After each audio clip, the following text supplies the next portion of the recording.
de toutes les façons. Et allez, bonjour bien sûr à ceux qui aiment les artistes locaux et qui prennent la peine de les encourager, les motiver.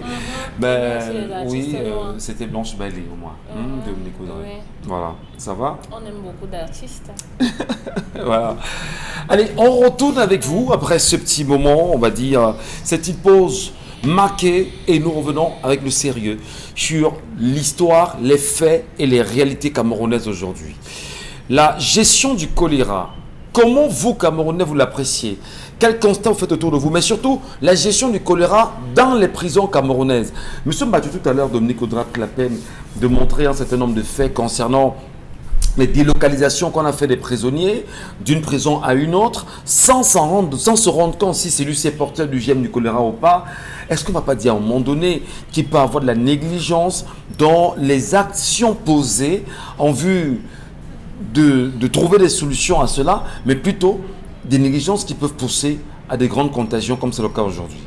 Malheureusement, on est résolu de l'admettre. Rendez-vous compte que pour le budget d'exercice du ministère de la Santé de l'année 2022, le ministre a demandé la somme de 207 milliards de francs CFA. Ça devait être segmenté en 5 sous-projets, la segmentation de ce budget. Et on disait justement qu'il y aurait 50 milliards 746 992 000 francs à la prévention de la maladie avec pour objectif de réduire la mortalité prématurée due aux maladies évitables par la prévention. Moi, j'estime que ces 50 milliards auraient dû rentrer dans la prévention du choléra. Vous avez vu le Rwandam qui a eu autour du coronavirus. Oui, il y a eu un tapage, il y a eu des promotions, il y a eu des sauts, il y a eu un certain nombre de choses qui ont été mises en jeu, en valeur, en exergue pour pouvoir éradiquer d'une certaine façon la maladie. Pourtant, le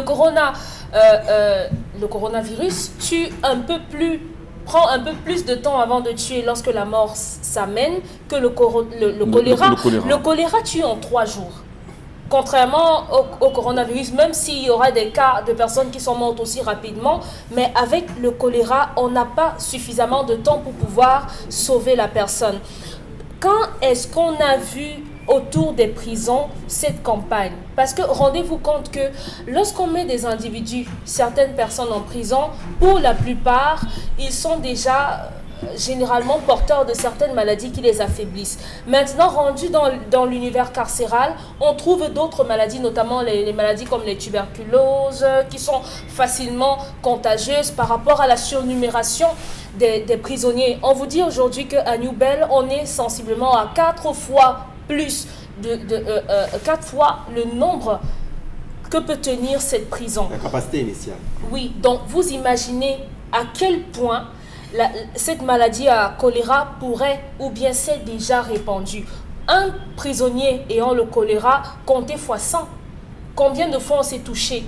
Combien de fois on a touché le même seau? Alors, tout à l'heure, dans la collègue de Charles Lamel, Dominique Audrey, il est revenu justement nous donner les conditions dans lesquelles les gestions des latrines se font au sein de ces prisons. Pour ne prendre que le cas de la prison centrale de Neubel ici à Douala. Est-ce qu'à un moment donné, lorsqu'on parle des associations de défense des droits des hommes, en réalité, ne devrait-elle pourtant pour moi mettre un peu le nez là-dedans, dans ces prisons, pour décrier la façon laquelle les prisonniers vivent aujourd'hui et face bien sûr à ce choléra? Je crois que ça a déjà été fait. Ça a déjà été fait. Il y a même certains membres de l'opposition, entre guillemets, qui ont décrié le mode de vie dans l'univers carcéral au Cameroun. Mais ça ne suffit pas. Est-ce qu'on a besoin que des ONG, des associations ou bien l'opposition se plaignent du fait qu'on se marche dessus dans une prison? Les prisons ne sont pas faites pour être des mouroirs. Les prisons sont des endroits où on met les individus face à eux-mêmes, dans un coin reclus, pour qu'ils puissent prendre conscience du mal qu'ils causent à la société. Ce n'est pas censé être un endroit où on va terminer ses jours, parce que lorsque vous pensez prison, vous savez que ma part est terminée. Pourtant, sous d'autres cieux, vous voyez que les prisons sont des endroits où on travaille à la reconversion, à la préparation pour une prochaine réinsertion. On sort de là avec en étant des individus nouveaux. Mais pourtant, dans le cas du Cameroun, on va en prison et on sort de la malade, soit on sort les pieds devant. Donc aujourd'hui, je crois que ce qui se passe dans les prisons regarde entièrement et au premier chef, le ministère de la Santé qui doit faire un travail de fond à l'intérieur là-bas. C'est vrai qu'en dehors, on n'a pas d'eau, mais imaginez que pour nous qui pouvons nous mouvoir à souhait, on n'est pas d'eau. Imaginez pour ceux qui sont là-bas. On vous dit que pour pouvoir vidanger les toilettes, ce sont les prisonniers qui le font. Mais où est l'administration de ces prisons pour que ce soit les prisonniers qui fassent ce genre de travail? Lorsqu'on allait casser des maisons à Yassa, on s'est servi des prisonniers, peut-être vous ne le savez pas. Oui, voilà. On peut considérer ça comme des travaux d'intérêt général. Parlant de peines alternatives, on ne pourrait pas prendre ça comme ça, on peut les utiliser et après leur donner de quoi vivre, les encourager. Oui, ça c'est faisable. Mais maintenant, la gestion ou bien le fonctionnement de la prison ne relève pas d'eux. Vous ne pouvez pas demander à un enfant qui est sous votre responsabilité d'aller vidanger les toilettes. Ça, c'est du ressort de l'administration de la prison qui doit s'assurer de ce que les prisonniers puissent faire leur besoin. Parce que oui, ce sont les prisonniers, ils ne représentent rien, ils ne sont rien à vos yeux, mais il y a également vos collaborateurs, les gardes prisonniers. On dit gardes prisonniers? Oui, c'est qu'on dit? Oui, les gardes prisonniers qui sont au contact de ces prisonniers et qui sont susceptibles de vous ramener la maladie à vous, dans la haute administration et dans les quartiers. Donc aujourd'hui, ce sont des foyers. Ça foisonne là-bas, le choléra. Donc, les gardes prisonniers vont sortir et venir avec. Donc, le ministère de la Santé devrait accentuer avec le budget qui a été alloué au fonctionnement. C'est une urgence, c'est un problème de santé publique. Il faut travailler impérativement dessus au niveau des prisons et venir terminer le reste. Je ne sais même pas si on a commencé à les vacciner déjà ou si tout le monde est déjà vacciné dans les prisons. Là, bien sûr, c'est la bonne question. Malgré la campagne qui est en train de se faire depuis quelques jours, initiée par le ministère de la Santé publique, justement, du Cameroun, comment se sentent-ils aujourd'hui dans ces prisons? Pamela Fadmen-Jouda, rapidement, avec vous, essayez de comprendre cette gestion, bien évidemment, chaotique du choléra au Cameroun, notamment pour nos compatriotes qui sont dans les prisons aujourd'hui. Est-ce qu'on n'a pas le sentiment que tout est fait pour les oublier, les pousser à mourir? Quel commentaire vous en faites, chère dame? On comprend que dans ce pays, lorsqu'on ne parle pas de mort d'homme, le gouvernement ne se lève pas. Ouais. On nous fait savoir que la pandémie a commencé en fin novembre 2021.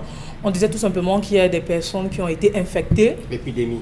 Voilà, ça ne disait rien à personne, tout le monde dormait sur ses lauriers, jusqu'à ce qu'on apprenne qu'il y a 1242 cas et 35 décès, c'est où le ministre de la Santé décide que, ok, là ça devient très sérieux, il faut que je me lève.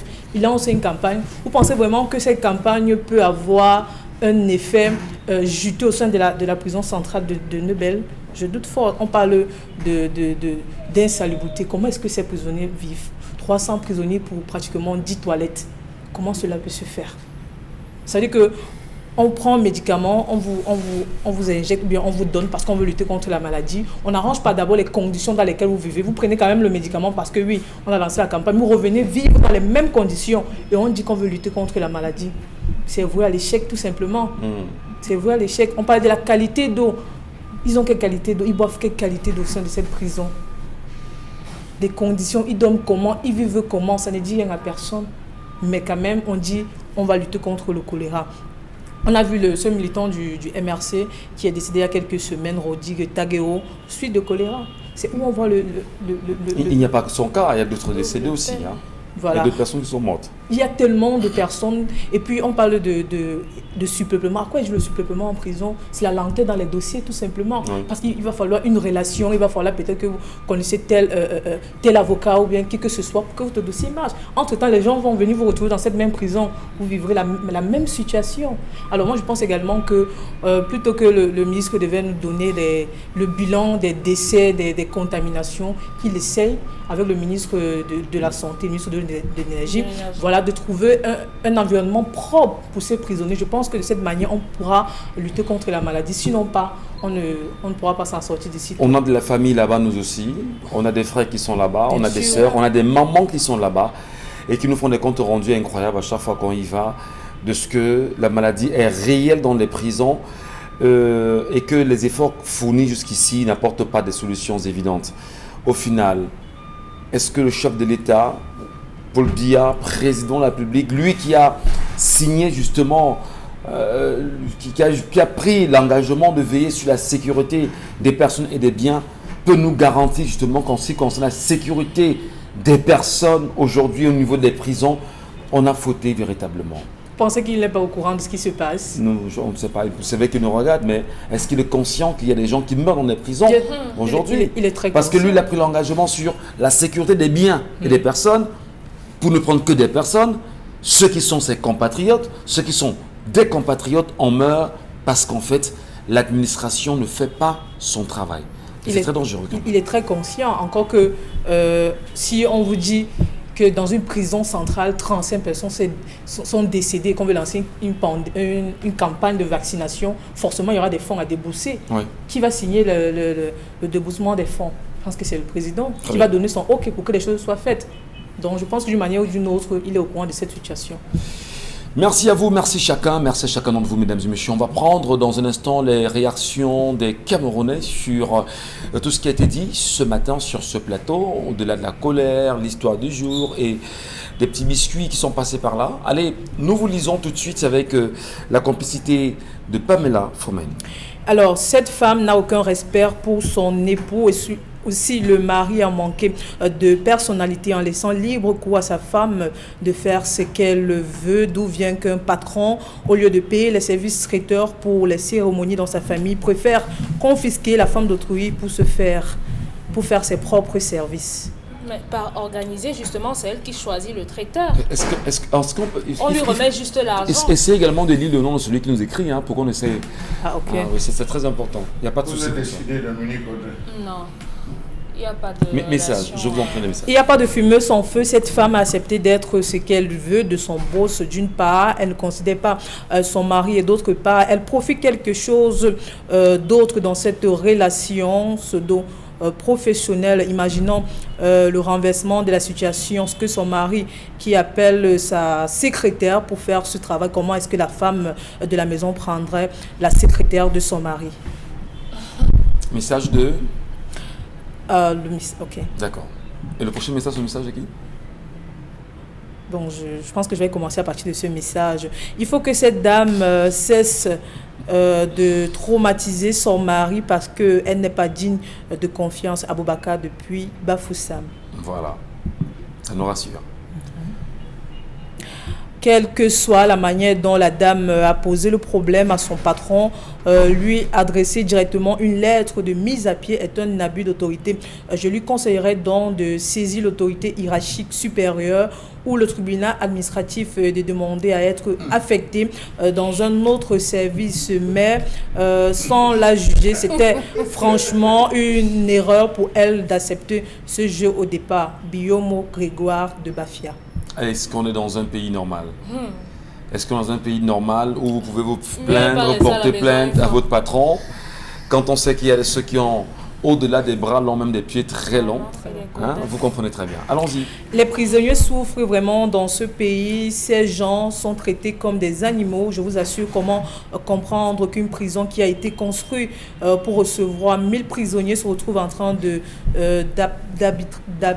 d'abriter, voilà, 200 000 prisonniers, aucune maison. 200 000 quand même, c'est exagéré. 4 500. 4 500, 5 000. En tout cas, c'est Dogma qui envoie le message. Et là, justement, Charles-Amel Mathieu, sur la question, bien sûr, du désengorgement des prisons, vous avez fait des évocations tout à l'heure. Devrait-on encore construire rapidement des prisons?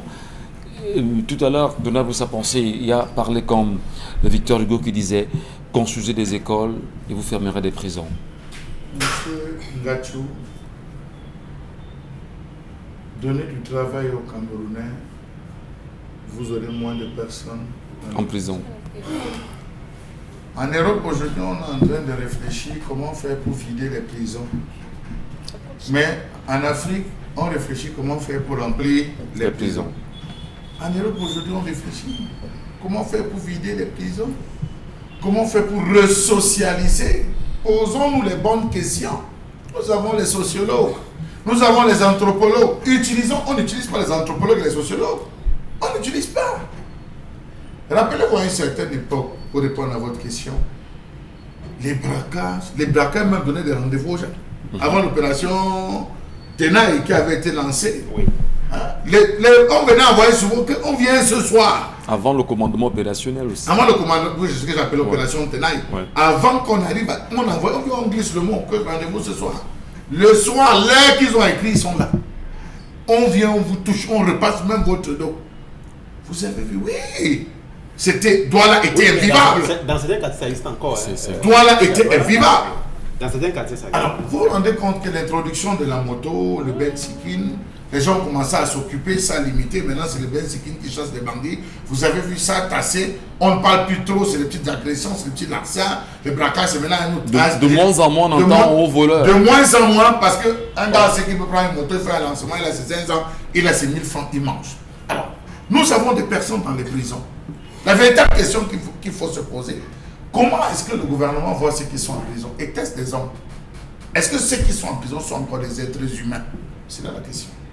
Est-ce que lorsqu'on traverse le seuil... Vu par le gouvernement, c'est ça? Oui, vu par le gouvernement. Est-ce que lorsqu'on traverse ce seuil, on est encore humain? Nous avons des travaux routiers. On peut utiliser les prisonniers. Tu vas payer ta prison. On t'a donné 2 ans. 1 an vaut 1 million ou 3 millions. Tu vas payer, tu choisis payer ta prison où? On est dans un champ de bananes. On envoie dans un champ de bananes. Ça produit. Et on désengorge on la prison. récupère cet argent qu'on verse dans les caisses de l'État. Il pige, l'entreprise paye normalement, on reverse tranquillement. On a les travaux d'intérêt public, balayer la rue. Je crois que c'est quelqu'un qui avait dit, un responsable, un ministre qui avait dit non, ce serait très humiliant de voir des personnes qui occupaient de hautes fonctions se retrouver à la poste centrale, par exemple, en train de balayer. Mais c'est fou ça. Non, mais c'est fou, parce qu'ailleurs ça se passe. Ouais, alors, disons-nous, j'ai à discuter avec un régisseur de prison sous cap dont je préfère taire le nom, qui m'a fait comprendre qu'ils n'ont pas de moyens. Il m'a fait comprendre qu'ils n'ont pas de moyens. Il dit aujourd'hui, vous tirez, on va voir le régisseur. Est-ce que le régisseur de prison a les moyens pour assurer ça? On lui dit débrouille-toi. Mais il y a une administration pénitentiaire, il y a un budget. On dit donc au régisseur, débrouille-toi. Voici ce qu'on a mis à ta disposition. Gère. Il fait comment? Il se plaint. Ont-ils le droit de créer un syndicat? Ont-ils le droit de se plaindre? Ne serait-ce que la tenue, ne serait-ce que les rangers, comme on dit, ne serait-ce que même la logistique. Est-ce qu'ils ont la logistique nécessaire? Il essaie de m'expliquer en me disant, vraiment, vous aurez beau tirer, c'est en haut, c'est Yaoundé. Essayez de voir avec Yaoundé, c'est Yaoundé qui gère tout. Si Yaoundé met des dispositions, nous ne suivons que des instructions. Vous vous rendez compte que la première solution qu'on trouve pour résoudre ce problème, c'est affecter les prisonniers ailleurs. On prend un envoi d'autres à Yoko, on prend un envoi d'autres à Nabé, on le dispatche pour décongestionner, alors que le problème décongestionner n'est pas la solution au problème. Et c'est encore un problème incroyable parce qu'il y a des prisonniers qui s'y trouvent et qui ont des procès pendant devant les tribunaux. Ceux de Yoko, ceux de Douala qui sont en Gambé, qu'est-ce qu'on fait bien sûr? C'est assez compliqué quand même parce que c'est incroyable. Et entre-temps, je crois que on va prendre quelques messages avant. Le ministre de la Santé devait mettre sur pied, et c'est important de le dire, il devait mettre sur pied une politique spéciale pour les prisons. Voilà, merci beaucoup. Message. Vraiment, cette femme n'est pas sérieuse, elle nous cache la vérité. Bref, elle s'y plaît dans cette relation avec son patron, parlant de la garde à vue. Dans ce pays, j'ai eu à faire 4 jours au commissariat de sécurité publique à Yabassi sans motif réel ayant présenté ma carte nationale d'identité. Oui, l'une des solutions, puisque vous parlez des solutions, c'est la lutte contre la corruption.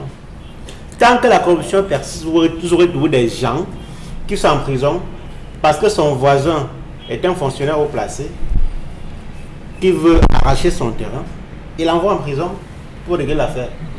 Donc, c'est malheureusement ça. Et c'est un donc, exemple tant que la corruption ne finit pas, on aura toujours des prisons où il y a toujours des gens qui n'ont pas de place là. Voilà, message. La fonction publique au Cameroun est bien définie et hiérarchisée. La mise à pied n'est pas orale vu l'abus d'autorité dont elle est victime, qu'elle saisisse par écrit le chef de son chef, à savoir le ministre Simon depuis Yaoundé.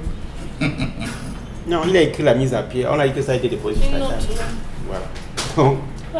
Le patron n'a aucun droit de sanctionner ou de renvoyer la femme s'il est informé au départ qu'elle est mariée. Lui, il doit devoir prendre des conditions adéquates pour libérer la femme aussitôt.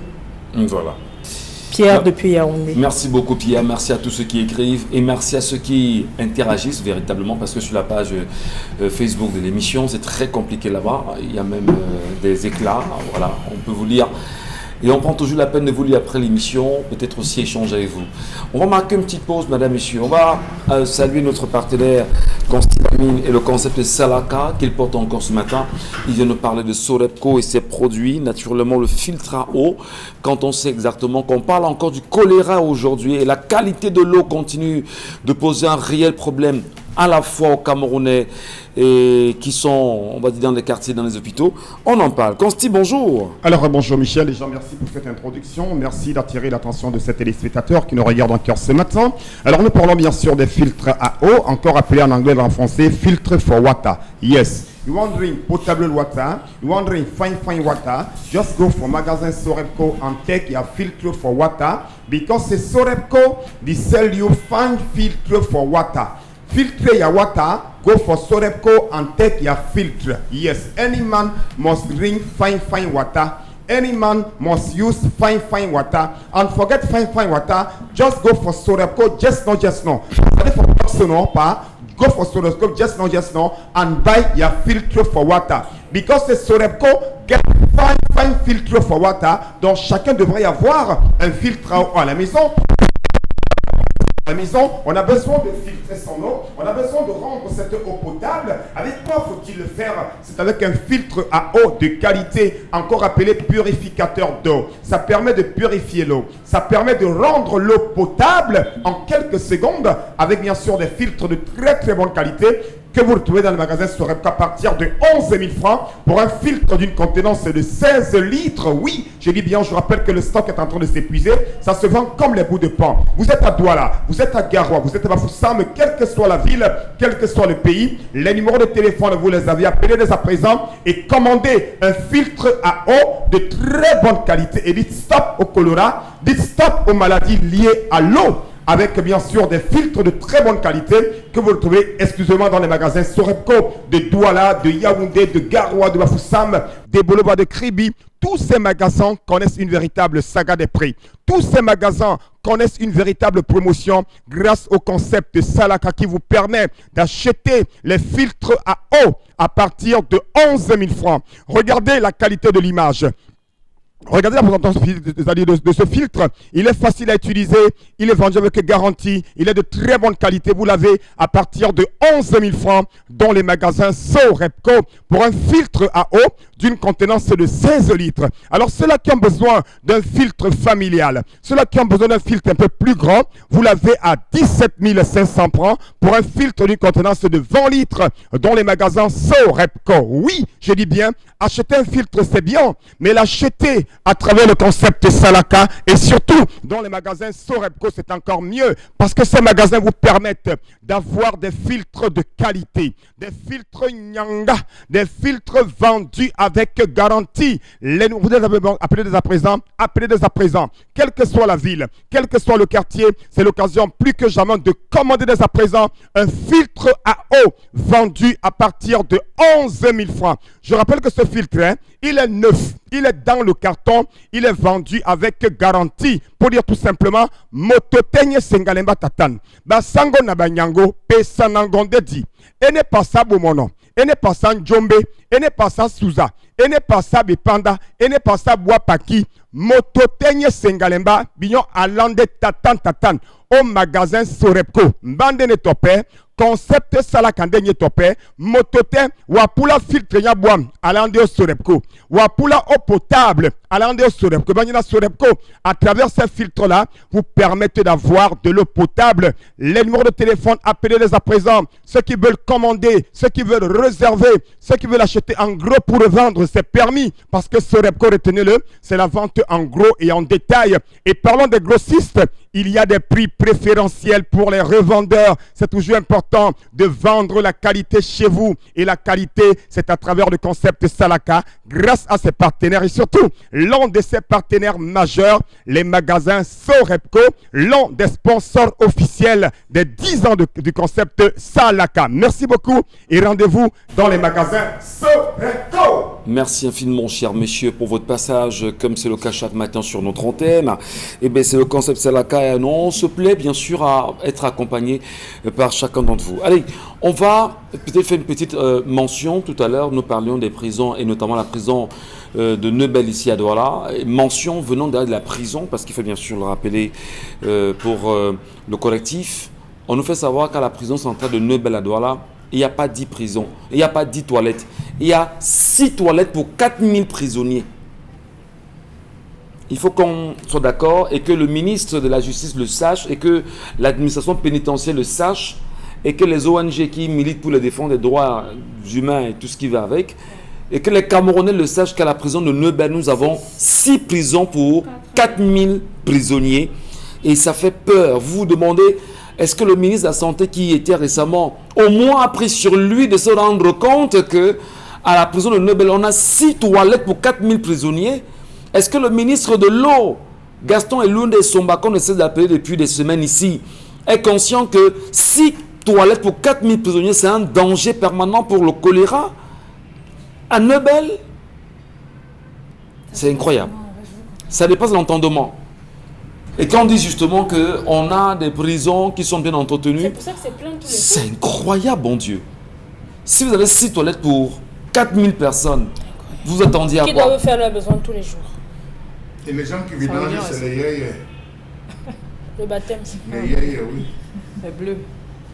C'est dangereux. Très très dangereux. Non, les gars, Vous Très prenez très le très seau, très très vous dangereux. envoyez, vous puisez, vous partez. Vous allez percer, vous partez. Très très très très dangereux. Extrêmement dangereux. Et se taire justement devant une telle situation quand même, c'est se demander, est-ce que ces compatriotes qui sont là-bas ne sont pas des humains comme nous? Ils appartiennent à nos familles, ils appartiennent à vos familles, et peut-être ils sont sûrement épouser vos filles en réalité.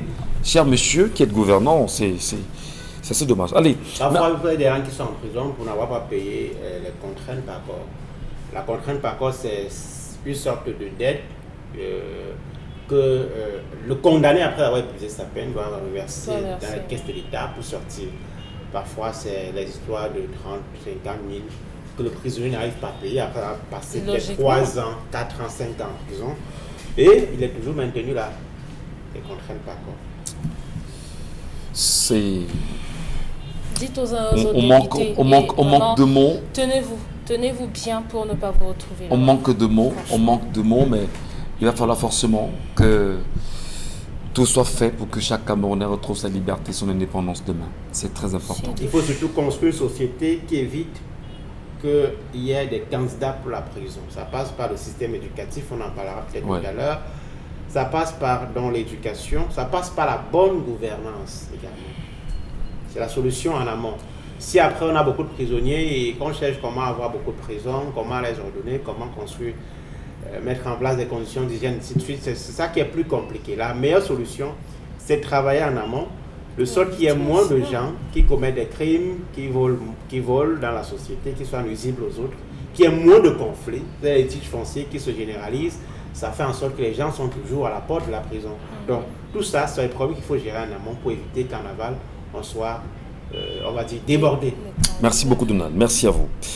On va parler bien sûr de la revue des réseaux sociaux dans un instant avec Pamela Fomen qui va nous conduit sur la piste de tout ce qui fait le buzz sur la toile.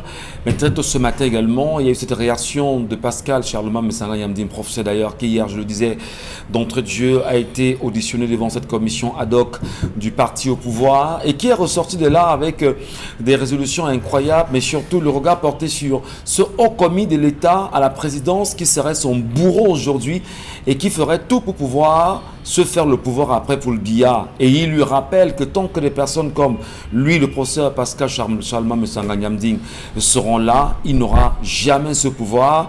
Est-ce que ceci, c'est un schéma réel de ce qu'il y a des divisions au sein du Rassemblement démocratique du peuple camerounais et que ceux qui aujourd'hui se précipitent à prendre le pouvoir pourront retrouver sur leur chemin des personnes qui leur diront non, vous ne le ferez pas parce que vous n'avez pas respecté les données qui étaient propres bien évidemment au parti. En tout cas, c'est une bagarre qui s'annonce houleuse pour la fin du règne.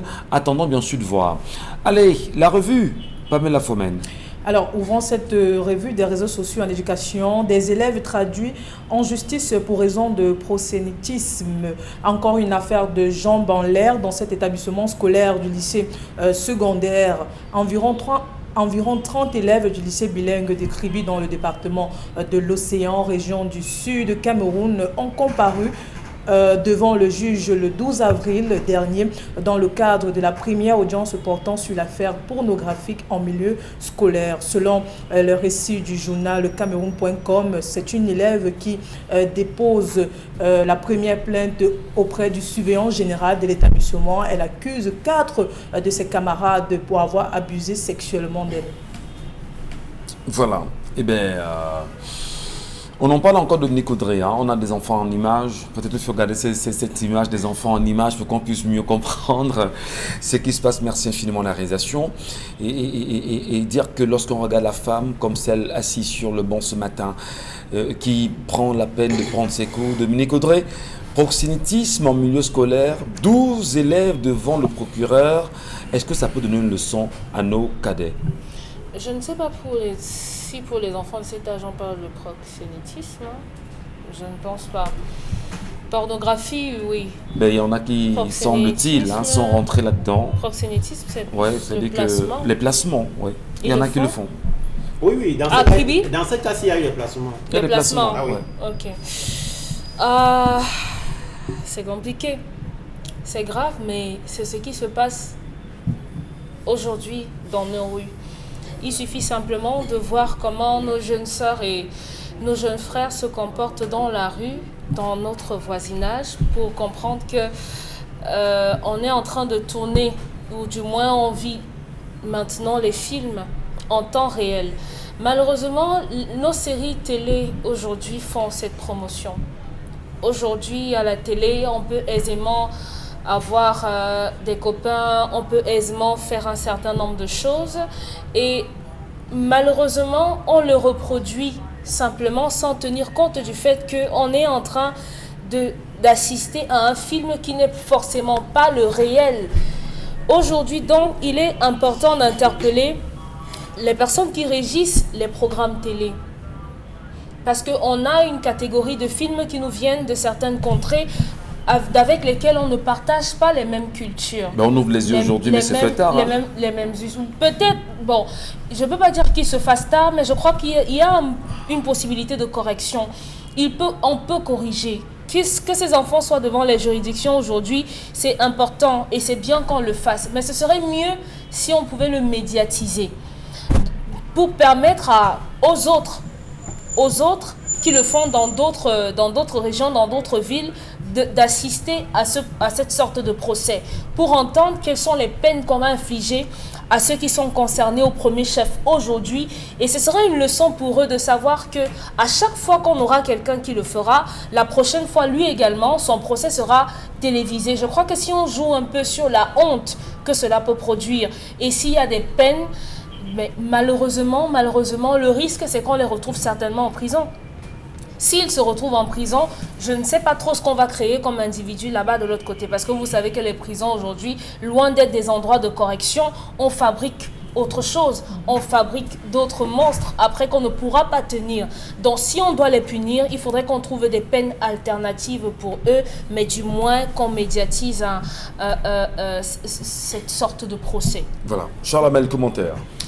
Oui, il faut dire une chose. Je ne suis pas d'accord qu'on punisse ces enfants. Qu'ils aient en prison, vous voulez dire? Je ne suis pas d'accord qu'on les punisse. Je ne suis pas d'accord qu'on se serve d'eux comme des boucs émissaires. Parce que nous sommes responsables. Nous sommes tous responsables de ce qui arrive à ces enfants. Oui. On a commencé à dire on enlève le faux à l'école. On a commencé à dire on enlève le respect de l'enseignant à l'école. On a commencé à dire on vide le contenu dans les livres et les cours de l'école. On a dit l'enfant peut faire ce qu'il veut. On attrape un enfant en plein examen qui triche. Au lieu de sanctionner l'élève, on sanctionne le professeur en disant au professeur comment tu as fait pour le laisser entrer avec cette cartouche. Sous Naloba Yonga, on l'a vu. Et c'est justement pour ça que je dis c'est le système en place qui doit se retrouver à être sanctionné. Ce n'est pas ces enfants.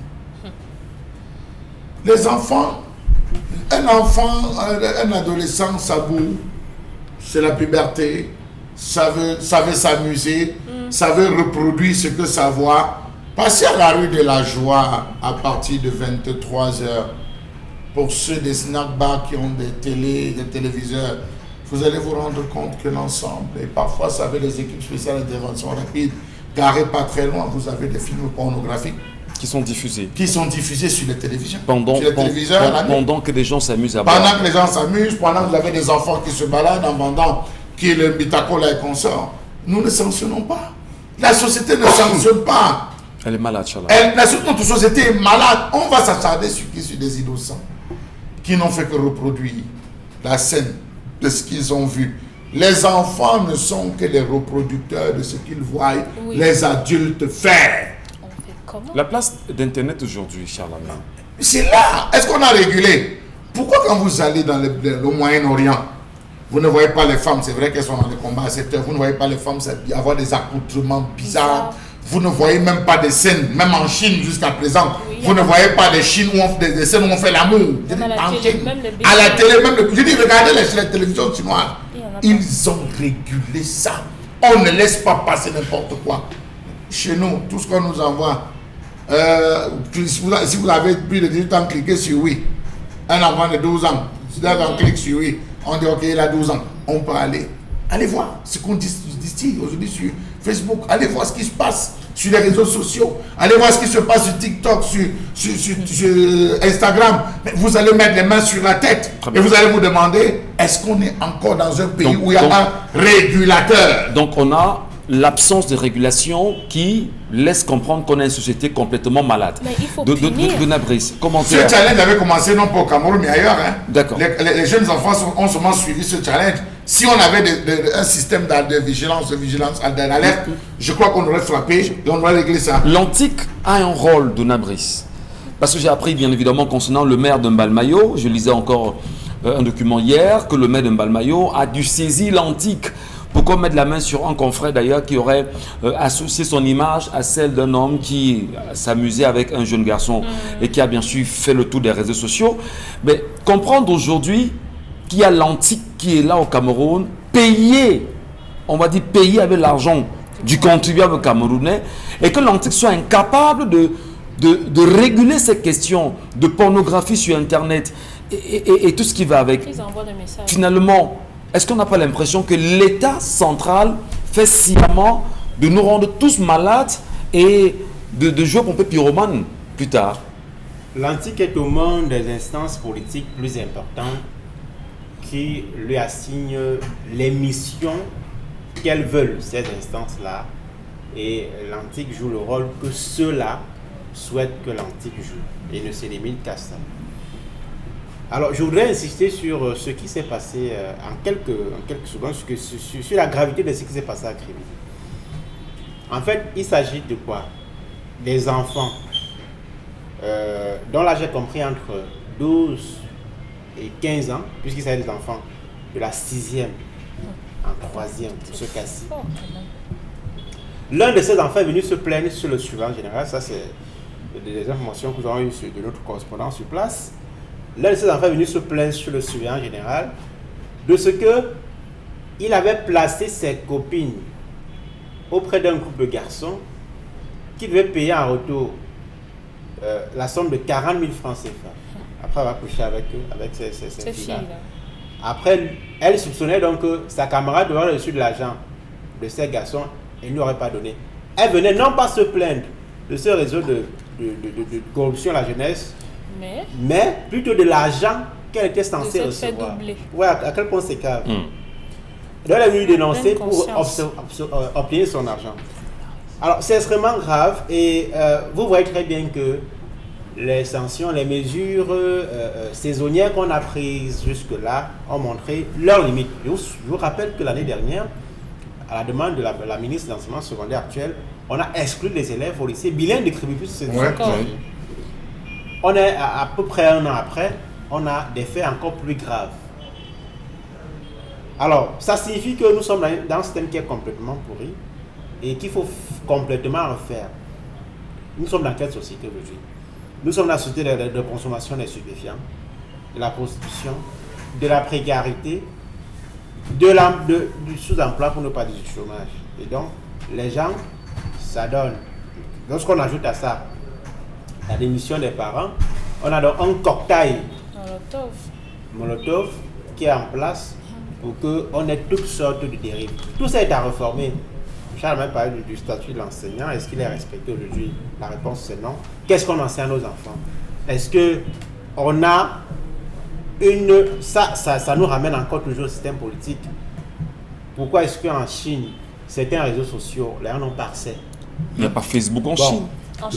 La Chine n'est pas un modèle de démocratie, mais il faut un minimum de rigueur dans la gouvernance publique. Et ça peut être orienté que par un projet social porté par des gens qui sont valeureux, qui ont une vision claire de la société qu'ils veulent construire et donc d'abord du système éducatif qu'ils veulent mettre en place. Merci. Est-ce qu'on a ces dirigeants-là? La réponse est non. Malheureusement. Et on espère en même temps qu'en parlant ce matin, moi, nos petits frères qui nous regardent comprendront que faut pas rentrer dans ces pratiques, ce que vous appelez l'oralie dans les quartiers. Il faut pas rentrer dans ces pratiques qui sont pernicieuses spirituellement. C'est la maladie. Il faut pas rentrer dedans. Il faut dire à nos petites sœurs qui nous regardent, chères petites sœurs, le corps de la femme est sacré. On ne s'amuse pas avec le corps de la femme. Ne vous laissez pas entraîner dans des choses qui ne vous servent à rien.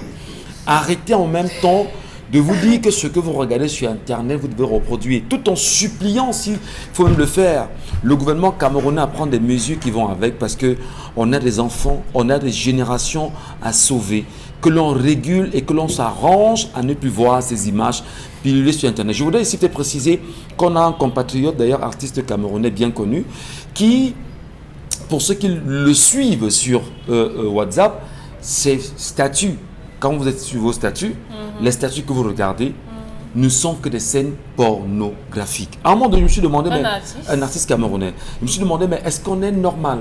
Est-ce qu'on sait? Non, on ne va pas le citer parce que c'est trop de publicité négative là.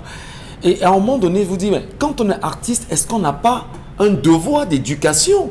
Est-ce qu'on ne sait pas justement que lorsqu'on est artiste et rappeur, puis, et qu'on défend des causes, on devrait faire attention à ce que l'on met permanemment sur les réseaux sociaux aujourd'hui. Donc vraiment, si nos petits frères nous écoutent et nous regardent ce matin, pour beaucoup qui sont en congé, ne versez pas dans ces pratiques, c'est très dangereux. Et pour nos petites sœurs, que les parents également prennent le temps de dire à nos petites sœurs, prenez le temps auprès de vos enfants, éduquez-leur, dites-leur, oui, il faut continuer à parler, Dominique.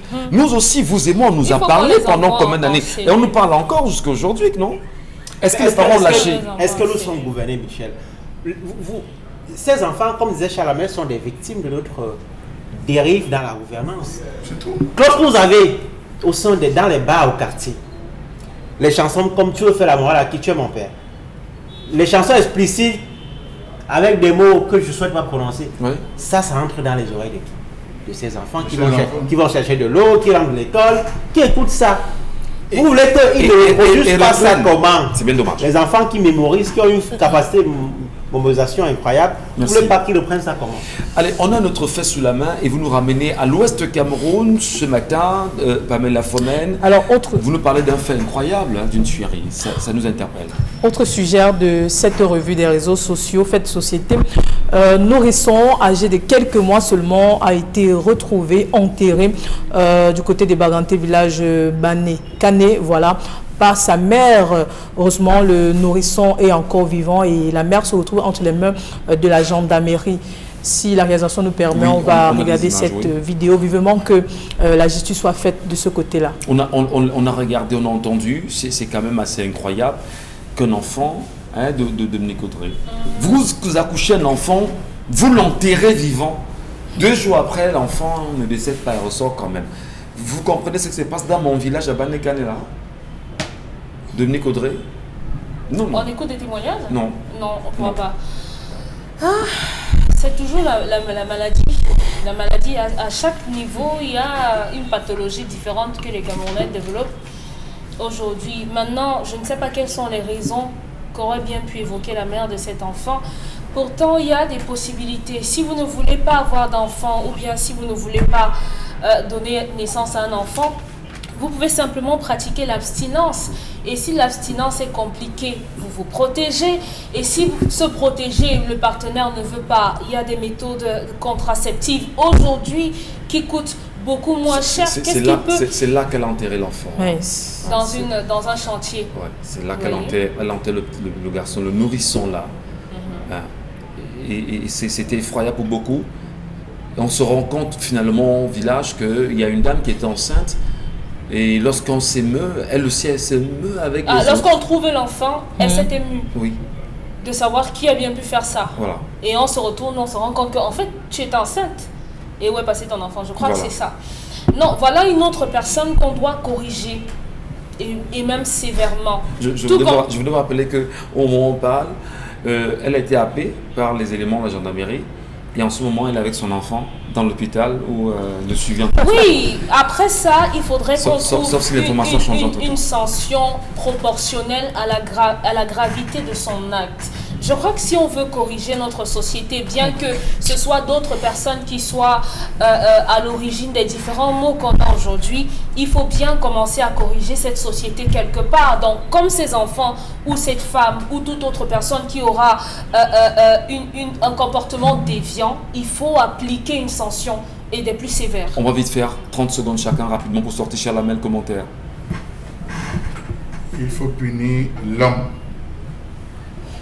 L'homme avec qui cette femme vivait. L'homme, on l'a entendu, qui revendiquait son enfant. J'ai dit, il faut punir l'homme. Il faut punir la femme et l'homme. Oui. Qu'est-ce qu'il a fait? Et qu'est-ce qu'il a fait l'homme? Oui, dites-nous. Allez savoir. Il n'y a pas... Monsieur Michel Nadjou, nous les vivons chaque jour dans les hôpitaux. Nous vivons des femmes qui se plaignent. Oui. Nous vivons des cas de femmes qui endurent. Qu'est-ce que cet homme a essayé de faire endurer à cette femme? Il n'y a pas jusqu'au point de s'en prendre à l'enfant. On a entendu, justement, est revenu, il y a donné un certain nombre de raisons. Il fouille la femme depuis et il lui demande: qu'est-ce que tu as fait de mon enfant? Donne-moi mon enfant. C'est quand il commence à revendiquer. Au départ, elle a nié même. Vous reviendrez sur ce plateau avec une histoire. Je n'ai pas dit qu'on libère la femme. Je n'ai pas demandé qu'on ne punisse pas la femme. J'ai dit l'homme doit être aussi puni parce que c'est la relation cause à effet. Merci. Cause à effet. Ça vient de quelque part. Très bien, il faut fouiller. Oui, il faut fouiller. Ça vient de quelque part. Cette femme a certainement posé le mauvais... Voilà, elle est très jeune. Hein. Le mauvais geste. Oui, elle a certainement posé le mauvais geste, la mauvaise parole. Il faut qu'il soit lui aussi, M. Michel Nadjou, sanctionné. Allez, Donna Brice, rapidement. On a des cas d'expulsion de bébés dans nos quartiers à peu près quotidiennement. Mais ce cas-ci me semble particulier parce que c'est un couple de déplacés de la crise anglophone. Donc ça, c'est aussi une conséquence, même indirecte, de la crise dans le nord-ouest et le sud-ouest. Parce que l'une des raisons qu'elle donne, je ne défends pas forcément ça, c'est que le dernier enfant, ils en ont déjà 3, ça c'était le 4e enfant, le dernier enfant avait moins d'1 an et qu'elle n'était plus... elle pensait qu'on devait se moquer d'elle au quartier parce qu'elle a accouché sans un espacement raisonnable. Et évidemment, elle évoque également la précarité dans laquelle sa famille est. quand ils voient l'homme, je ne sais pas s'il n'était pas capable de prendre en charge cet enfant.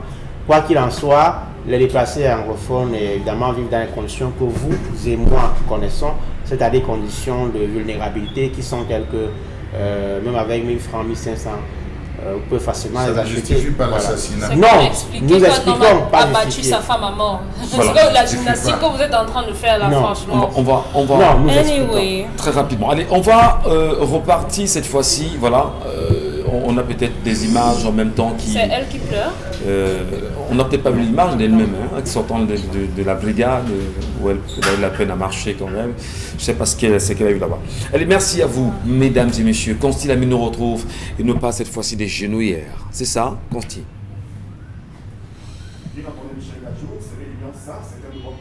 Produit 2022 qui vient bien sûr couronner les 10 ans du concept Salaka qui seront célébrés dans quelques mois au Cameroun. En attendant bien sûr cette grande célébration des 10 ans du concept Salaka, je me contemple en cœur ce matin de parler des nouvelles jaquettes médicales, des nouvelles bien sûr accessoires de santé, notamment cet élément que vous avez longtemps demandé. Vous avez été nombreux à demander au concept Salaka, est-ce qu'il n'y a pas une solution qui permet d'éliminer les douleurs au niveau du genou? Est-ce qu'il n'y a pas une solution qui nous permet de marcher normalement sur les escaliers? Est-ce qu'il n'y a pas une solution qui nous permet de courir quand on a des douleurs au niveau du genou? Je vous ai dit, chers téléspectateurs, prenez votre mal à patience. Le concept Salaka a pris en compte vos doléances et les doléances ont été répondues positivement. Et aujourd'hui, nous présentons officiellement dans cette émission 10-12 le Zénith, les genouillères, encore appelées correcteurs de genoux. Vous avez connu le correcteur des postures. Je rappelle que le correcteur de posture ont été vendus, le stock est épuisé. Vous avez connu le Earlys Up, cet appareil qui vous a permis de bien nettoyer vos oreilles, le stock est fini. Les tapis de braise, on attend le prochain arrivage des tapis de braise. Ça montre à quel point le concept Salaka est tellement sollicité. Et ce matin, je vous présente en exclusivité votre paire de correcteurs de genoux, encore appelé en anglais renfoncé corrector for genoux. They call them say corrector for genou. They call them say corrector for what? Corrector for genou. You dey hot for your genou. You dey hot for ligament for genou. You no fit run like a bim bim. You no fit climb escalier. You no fit go for sport. Just come for magasin Milan Tapi and take this thing. This thing, then they call them say corrector for genou. Il come on à tout. One for pied gauche, one for pied droite. Donc chacun devra venir dans nos magasins et acheter ce correcteur de genou. Chers téléspectateurs, vous savez très bien que tout ce que nous vendons est vraiment de très très bonne qualité et c'est vendu avec garantie. Et si nous passons à la télévision Equinox, si nous passons à la radio Equinox, ça veut dire que nous ne vendons que la qualité et rien que la qualité. Parce que vous êtes nombreux à nous regarder ce matin, que ce soit en Côte d'Ivoire, que ce soit au Congo-Brazzaville, que ce soit au Gabon. Vous êtes nombreux à nous regarder et tenez-vous tranquille. Les numéros de téléphone, vous les avez. Commandez votre correcteur de genou. Commandez votre correcteur for genou. Je rappelle que le prix normal de la paire de ce correcteur de genou est de 7000 francs. Oui, je dis bien, c'est le prix normal. Mais comme nous sommes dans le cadre du concept Salaka, vous achèterez la paire à moins de 7000. Et dit bien, à moins de 7000, votre paire de correcteurs de genoux, chers téléspectateurs. Est-ce qu'on doit encore dire, aïe, j'ai mal au genou? Est-ce qu'on peut encore dire, aïe, je ne peux pas monter des escaliers? Non, c'est terminé. Avec ce correcteur for genou, chacun doit monter des escaliers. Avec ce correcteur for genou, chacun doit très bien marcher. Avec ce correcteur for genou, chacun doit se mouvoir. On peut le porter toute la journée, mais ne pas dormir avec ce correcteur de genou. Que ce soit en plein sport, que ce soit à l'école, que ce soit dans son véhicule, que ce soit au bureau, que ce soit même en costume ou en pantalon super 100, vous le mettez sur votre genou. Quelle élégance, quelle douceur, quel le goût de ça avec le correcteur for genou, vendu dans les magasins Milan Tapi à moins de 7000. Nous allons conclure avec la pommade 100% naturelle, cette pommade qui offre le sourire à tous les téléspectateurs de cette émission. Cette pommade permet d'éradiquer totalement les hémorroïdes et ceux qui ressentent des douleurs à la partie où sortent les selles. Appliquez cette pommade 3 fois par jour et dites adieu à ces douleurs-là. Alors, venez dans les magasins. Merci. À Bonaberry, c'est en face MRS Gare routière. Voilà, la réalisation te fait savoir que c'est terminé, je vous t'en prie. Merci beaucoup, Consti. Merci, Chalamel, Pamela, Fomen, Monsieur Kamgan, Madame Oyengelek également. On se prend notre nom plus tard. Et on va se retrouver demain avec la permission de la réalisation. Je voudrais donner cette information portée sur la colère de Charles Hamel rapidement. On nous fait savoir justement qu'au niveau de la prison de Nebel, il y a une toilette du quartier Régime, 2, les toilettes du Texas, 3, les toilettes des anciens mineurs, les toilettes justement, donc c'est-à-dire qu'il y a 4 toilettes, il y a donc les toilettes du quartier Régime, toilettes du quartier Texas, toilettes des anciens mineurs, toilettes de la base Kossi et ceux de l'entrée du quartier Malade et ceux du quartier Malade. Donc vous comprenez qu'on a 6 toilettes à Nebel pour 4000 prisonniers. C'est ça le Cameroun. À demain 10h.